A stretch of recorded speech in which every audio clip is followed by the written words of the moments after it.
मैं प्रोफेसर कैलाशपति गोस्वामी, आचार्य हिंदी विभाग, DAV स्नातकोत्तर महाविद्यालय सिवान। आज कक्षा स्नातकोत्तर द्वितीय सत्र के लिए पत्र संख्या 8 पर मैं चर्चा करूँगा। इस पत्र में, जैसा कि आपको पता है, उत्तर रामचरित के प्रथम अंक का पारायण करना है।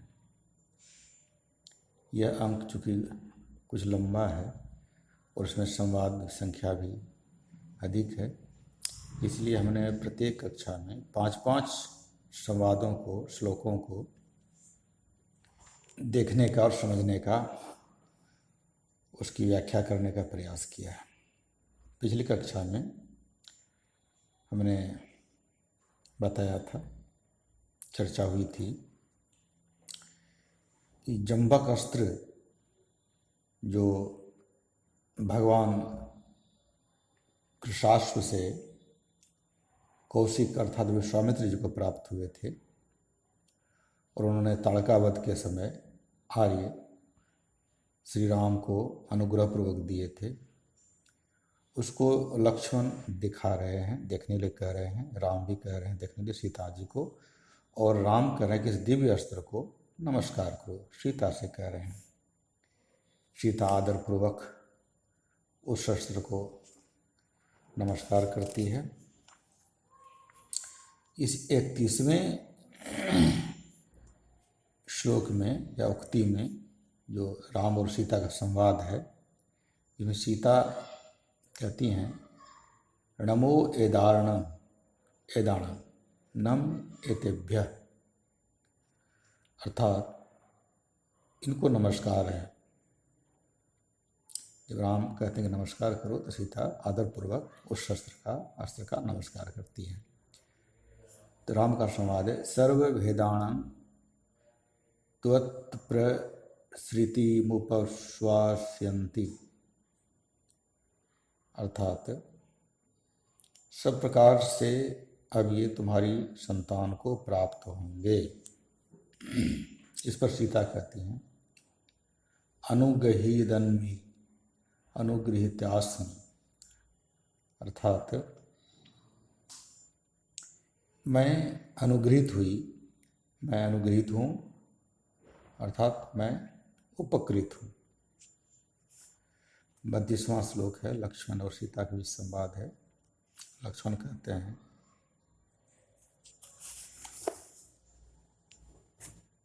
एष मिथिला वृत्तांतः, कि यह मिथिला का वृत्तांत चित्रित है, इसको देखो, इसको देखें। इस पर सीता कहती हैं, अहम हे दलंतण वणिलुप्त लसाम लासेणी त्वम शिनसोहमा श्रमंशलेन देहसोहगणेन विमहत्ति विदवातात दिसंत सोम सुंदर सिरी अनादर खंडे दशंकर सरासणो शिहंड मुद्ध मोहमंडलो अज्जुतो आलिहिदो, अर्थात अहो खिलते हुए नवीन नीलकमल के समान श्याम, चिकने, कोमल, शोभायुक्त तथा पुष्ट शरीर के सौंदर्य से विशिष्ट सौंदर्याधिक्य के कारण आश्चर्य से निश्चल हुए पिता जनक द्वारा देखी जाती हुई शांत तथा मनोहर शोभा है। यह इस चित्रण में जनक जी का वर्णन है, जो शांत सरोवर, जो नीलकमल के समान श्याम, चिकने, कोमल, शोभायुक्त और पुष्ट शरीर के सौंदर्य से निश्चल, आश्चर्य से निश्चल हुए पिता जनक द्वारा देखी जाती हुई शांत तथा मनोहर शोभा है, जिनकी ऐसे अवहेलना पूर्वक तोड़ दिया गया है। शिव धनुष के बारे में चर्चा, जिन्होंने काक पक्ष, इनके शिखाओं से मनोहर है मुखमंडल, जिनका ऐसे आर्यपुत्र चित्रित किए गए हैं। अर्थात इस तरह से चित्रण उनका हुआ है।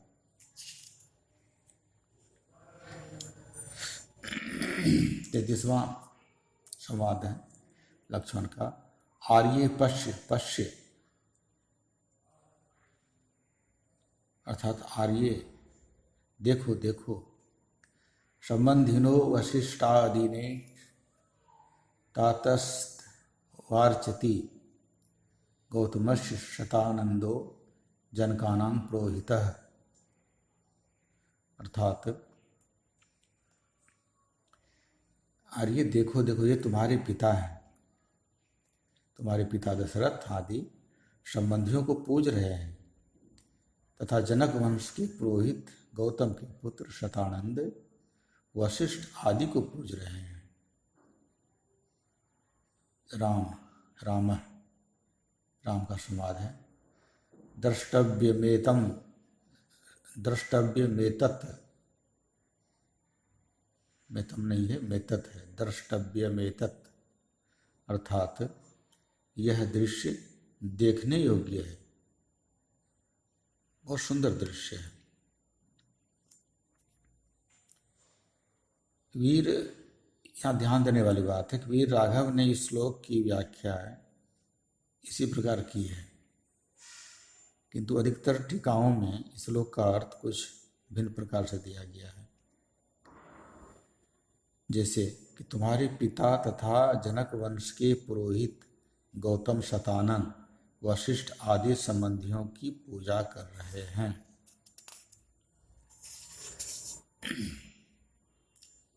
अगला श्लोक है, यहाँ एक चीज और ध्यान देने वाली बात है कि अयोध्या के रघुकुल के समान मिथिला का जनककुल भी एक प्रसिद्ध राजवंश था। सीता के पिता का नाम शीर्ध्वज था, ऐसा वर्णन भी मिलता है। अगला संवाद है राम का। जनकानां रघूणां च संबंधः कस्य न प्रियः यत्र दाता ग्रहीता च स्वयं कुशिक नंदनः। अर्थात जनक कुल वालों तथा रघुकुल वालों का वैवाहिक संबंध किसको प्यारा नहीं है, जिस संबंध में स्वयं कौशिक अर्थात विश्वामित्र कन्या का दान तथा ग्रहण करने वाले हैं।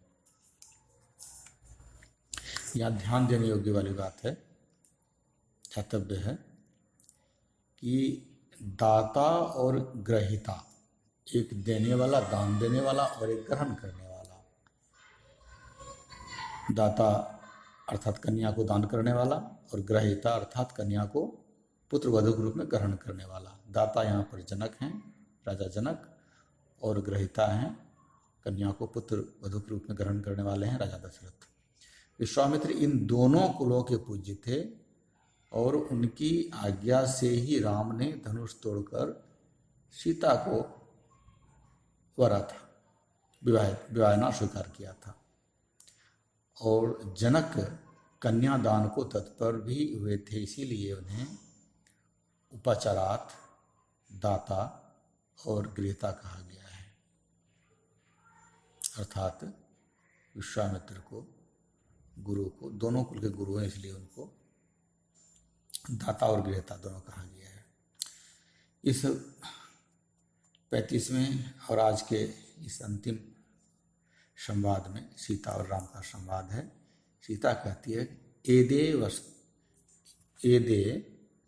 खो तत्काल कगी दगोडाण मंगला चत्तारो भातरो व्याह दीक्षिता तुम्हें अन्वा जानामि तस्मी जेब्द पदेशे तस्सिं जेब्द काले वत्तामि।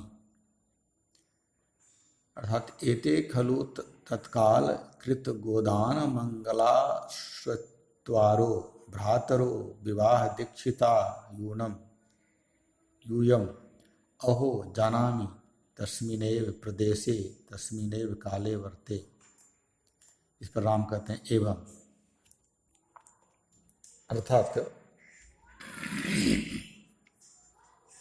सीता कहती हैं उसी समय किया गया है गोदान नामक मंगल कर्म, यानी केशांत संस्कार, जिनका ऐसे ये विवाह में दीक्षित आप चारों भाई हैं।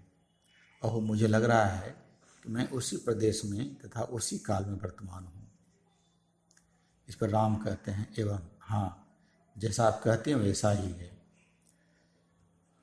यहाँ ध्यान देने वाली एक बात और है कि विवाह से पूर्व किया जाने वाला केशांत नामक संस्कार